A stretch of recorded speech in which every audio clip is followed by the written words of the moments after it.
बच्चों, आज मैं फिर वेलकम कर रहा हूँ आपका केमिस्ट्री की क्लास में। फिर आज हम लोग ऑर्गेनोमेटालिक कंपाउंड्स को ही कंटिन्यू कर रहे हैं। तो बच्चों, आज मेरे पास आपके लिए हैं दो कंपाउंड, ठीक है। तो उसमें आज मैं पहला जो आपको करवाने जा रहा हूँ, आइए देखें। वो है बेटा Cu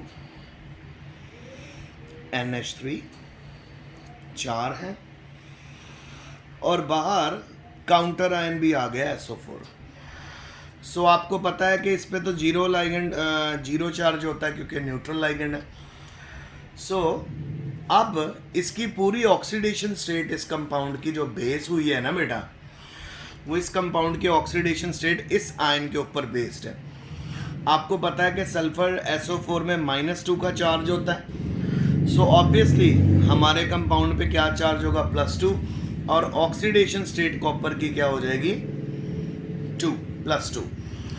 अच्छा, यहाँ पे हम लोग कॉपर ही लिखने वाले हैं क्योंकि बेटा सारे जो लाइगेंड हैं वो हमारे न्यूट्रल हैं। तो कर दे शुरू, आइए शुरू करें। टेट्रा अमीन,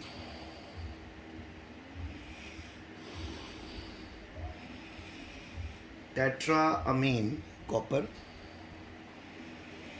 रोमन नंबर में 2। और उसके बाद बेटा हमें तो ये काउंटर आयन भी दिया हुआ है, काउंटर आयन हो जाएगा सल्फेट। ये तो हुआ बच्चों आपका नाम कंपाउंड का। अब आगे चले। कॉपर +2 ऑक्सीडेशन स्टेट में, तो आपको पता निकल कॉपर जिंक, तो कॉपर होता है 29। कॉपर की 29 होती है इलेक्ट्रॉनिक कन्फिग्रेशन। आइए फिर आगे चलते हैं। ये होती है 3D9, 4s2 एंड 4p0। अब हम क्या करते हैं, ऑर्बिटल्स बना लेते हैं। 4s,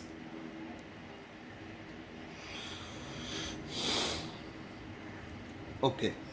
अब क्योंकि कॉपर को +2 ऑक्सीडेशन स्टेट में ले जाना, तो कितने इलेक्ट्रॉन करेंगे, -2 इलेक्ट्रॉन करेंगे।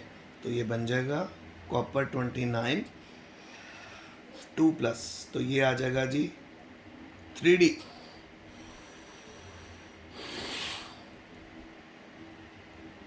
नाइन ही रह गया क्योंकि बेटा 4s में से इलेक्ट्रॉन निकल गया हमारा, 4s में से 2 इलेक्ट्रॉन निकल गए। 4s हमारे पास 0 आ गया, 4p हमारे पास 0 आ गया। अब ऑर्बिटल्स बनाएंगे 1 2 3 4 5। 4s का इधर आ गया, फिर है जी 1 2 3। अब आप ध्यान से देखो, इसके इलेक्ट्रॉन भरे तो 1 2 3 4 5 6 7 8 9। अब बेटा आपको पता है कि हमारा जो NH3 है वो क्या है, हाई फील्ड लाइगेंड। कितने हैं, 4। और क्या है ये, स्ट्रॉन्ग फील्ड लाइगेंड्स। तो बेटा स्ट्रॉन्ग फील्ड लाइगेंड होने के कारण यहाँ पे इलेक्ट्रॉन्स की पेयरिंग होनी है। पर यहाँ पे इलेक्ट्रॉन की और कितनी पेयरिंग करेंगे हम, क्योंकि ऑलरेडी 3D9 तो पूरा भरा पड़ा है। तो बस ये बात होगी कि 3D9 जो हमारा ऑर्बिटल होगा ये एज इट इज लिखा जाएगा, ठीक है, NH3 आने के बाद भी। उसके बाद हमारे 4s और 4p में हम अपने लाइगेंड्स के बॉन्ड बना देंगे। तो आइए बना देते हैं। 3D9, 4s 0, 4p 0। तो 3D9 पूरा एज इट इज भर दीजिए।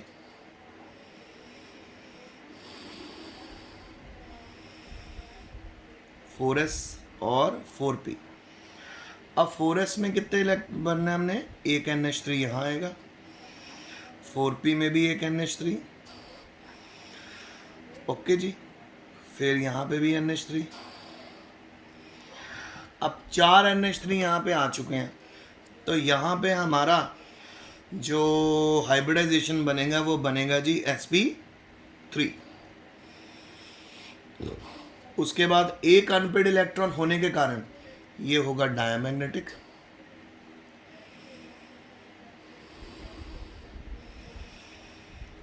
सॉरी डायमैग्नेटिक नहीं होगा, क्या होगा ये, पैरामैग्नेटिक।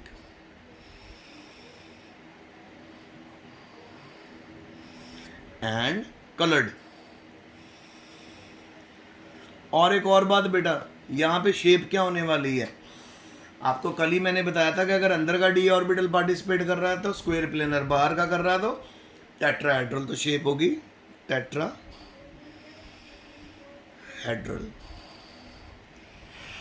ओके, अब सेकंड कंपाउंड पे चलें, पहला आपको समझ आ गया होगा। सो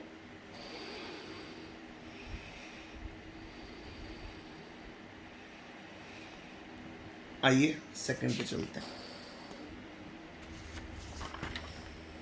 सेकंड बच्चों आपके लिए उठाया है मैंने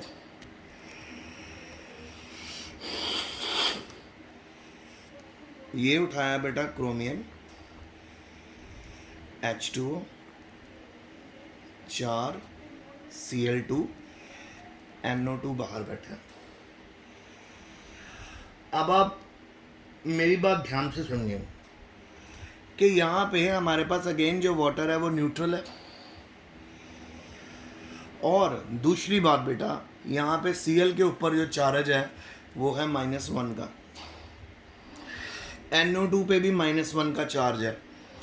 सो बाहर अंदर -2 हो गया, बाहर -1 हो गया, तो बाहर आके क्रोमियम की ऑक्सीडेशन क्या बन गई, +3। अच्छा, नेगेटिवली चार्ज लाइगेंड होने के बावजूद हम लोग यहाँ पे क्रोमियम ही लिखेंगे, क्रोमेट नहीं लिखेंगे।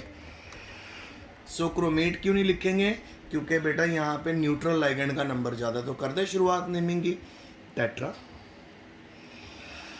एक्वो, फिर है जी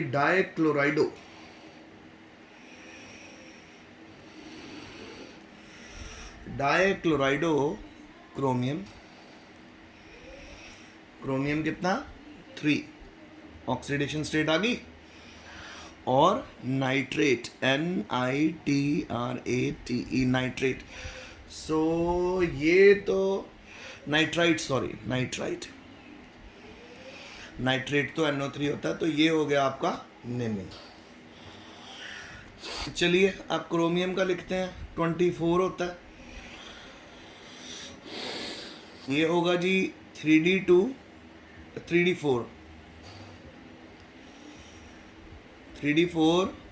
4s2 4p खाली है, तो 3D4 के ऑर्बिटल 1 2 3 4 5, 4s यहाँ 4p यहाँ। अब 3D4 में 1 2 3 4 4s2 आ गया।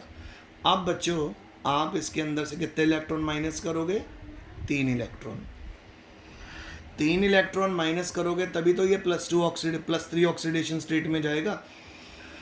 तो कॉपर 24 3 पॉजिटिव की ऑक्सीडेशन स्टेट के साथ इलेक्ट्रॉनिक कन्फिग्रेशन बनेगी 3D3 4s0 4p0। बना दीजिए 5 1 2 3। ठीक है जी, ओके डन जी। तो हमारे पास आ गया जी 1 2 3। अब आप खुद देख लीजिए, यहाँ पे हमारे पास H2O है 4, ठीक है, और Cl है हमारे पास 2। ये दोनों हैं जी वीक फील्ड लाइगेंड्स, तो यहाँ पे पेयरिंग नहीं होने वाली इलेक्ट्रॉन की। तो ऑब्वियसली हम 2 ऑर्बिटल यहाँ के यूज करने वाले हैं, एक S का और 3 P के। तो इनको जब हम यूज करेंगे तो बनेगा ये 3D3 1 2 3 4 5 4s and 4p। So 3D3 लगा दीजिए। अब भरिए एक यहाँ पे 2, पहले 2 वाटर भर देते हैं D में, फिर थर्ड में भी H2O भर दो क्योंकि 4 है ना, और फोर्थ वाले में भी आप H2O भर दो। उसके बाद हमारे पास क्लोरीन आ गया, एक Cl नेगेटिव इधर और एक Cl नेगेटिव इधर। लो जी खत्म। हाइब्रिडाइजेशन क्या बनी, D2sp3। शेप क्या बनी, ऑक्टाहेड्रल। अच्छा उसके बाद बेटा अनपेड इलेक्ट्रॉन 3 है, पैरामैग्नेटिक एंड कलर्ड। सो बच्चों ये मेरा आज का लेक्चर था। आई होप आप बच्चों को समझ आया होगा। तो वही फंडा अपनाना, दोनों कंपाउंड का पहले मेरा लेक्चर वीडियो देख लेना, ठीक है जी। पहले वीडियो देख लेना। वीडियो देखने के बाद आपने क्या करना है, आपने सिर्फ वाइट पेज के ऊपर कंपाउंड लिखना है। ऐसी बात बनेगी बेटा, ऐसी बात बनेगी। कंपाउंड लिखना, उसका पूरा नाम लिखना, फिर अगला स्टेप होगा अपने मेटल का normal ground state electronic configuration लिखनी है, फिर उसके बाद ऑक्सीडेशन स्टेट में उसकी इलेक्ट्रॉनिक कन्फिग्रेशन लिखनी है, फिर लाइगेंड्स डालने हैं। ज़रूर लिखना वीक फील्ड डाल रहे हो कि स्ट्रॉन्ग फील्ड डाल रहे हो, क्योंकि उसके बेस पे ही तो बेटा पता चलेगा ना पेयरिंग करनी है कि नहीं करनी। क्योंकि अगर तो हमने स्ट्रॉन्ग फील्ड लाइगेंड डाल दिए तो पेयरिंग होगी, अगर वीक फील्ड लाइगेंड डाल दिए तो पेयरिंग नहीं होगी। तो बहुत सिंपल है, आपको पता चल ही गया होगा। ओके जी, ओके जी। उसके बाद क्या करना है, उसके बाद आप लोगों ने लाइगेंड फिल कर देना है। लाइगेंड फिल करने हैं ध्यान से। जब आप लाइगेंड फिल कर दोगे तो आप नोटिस कर लेना कि अगर तो अनपेड इलेक्ट्रॉन है,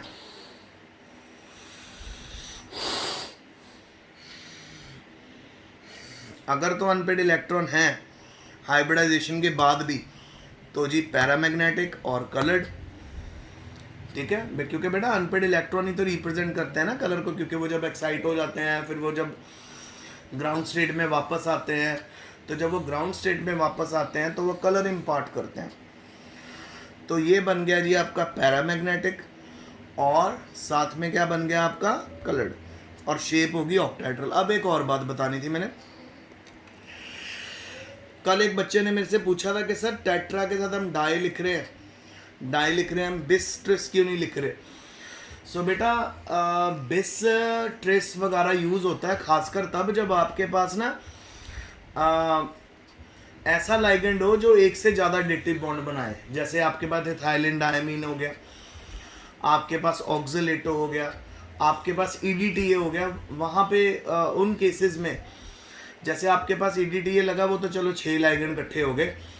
अगर आपके पास एथिलीन डायमीन के 2 हैं और साथ में क्लोराइडो है, तो वहाँ पे आप बिस यूज़ करोगे। तो यानी जब भी आपके पास मल्टी डेंटेड लाइगेंड होगा तब आपने बिस ट्रिस टेट्राकिस बेटा 4 के लिए होता है, यूज़ करना है। अदरवाइज डाई और ट्राई यानी दोनों जगह, जैसे यहाँ पे 4 के लिए टेट्रा यूज़ करा और 2 के लिए हम लोगों ने डाई यूज़ करा, तो नो प्रॉब्लम, ऐसे ही चलते जाना।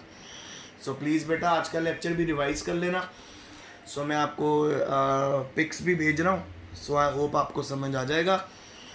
एंड बहुत मेहनत करो, स्टडी हार्ड, कोई भी क्वेरी हो पूछ लेना। And stay home, stay safe and best of luck. और एक बात माइंड में रखना कि जब भी आपका जो टेस्ट होने वाला है, कोई भी टेस्ट, जैसे P ब्लॉक का टेस्ट है, तो आपने उसकी तैयारी बहुत अच्छी करनी है।